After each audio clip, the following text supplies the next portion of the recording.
invité par les autorités bruxelloises, notamment le ministre-président de la région de Bruxelles. Et pour la petite histoire, nous avons signé un accord de coopération décentralisé entre nos deux villes, c'est-à-dire Kinshasa et Bruxelles. Pour matérialiser cet accord de coopération, nous avons été invités à Bruxelles. Nous avons séjourné pendant 3 jours et ils nous ont donné quelques dons, notamment des camions de pompiers ainsi que des tenues pour pompiers.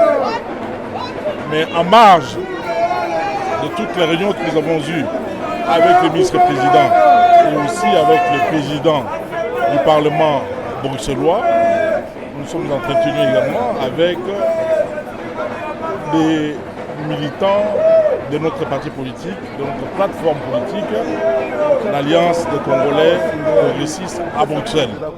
Ils ont eux-mêmes loué la salle et nous avons tenu un meeting. Et ce meeting, figurez-vous, il a été même encadré par les combattants qui sont venus nombreux. Nous leur avons parlé de ce qui se passe au pays. Nous leur avons parlé de l'évangile selon Fachi. Ils ont tous adhéré, ils ont applaudi, ils nous ont dit qu'ils ne savaient pas que les choses évoluaient à ce niveau-là. Nous avons terminé à Bruxelles, nous sommes allés également à Paris, où nous avons fait la même chose avec les militants de notre parti politique. Comme vous savez, je suis quand même un ancien de Paris, je suis donc issu des entrailles de la diaspora parisienne.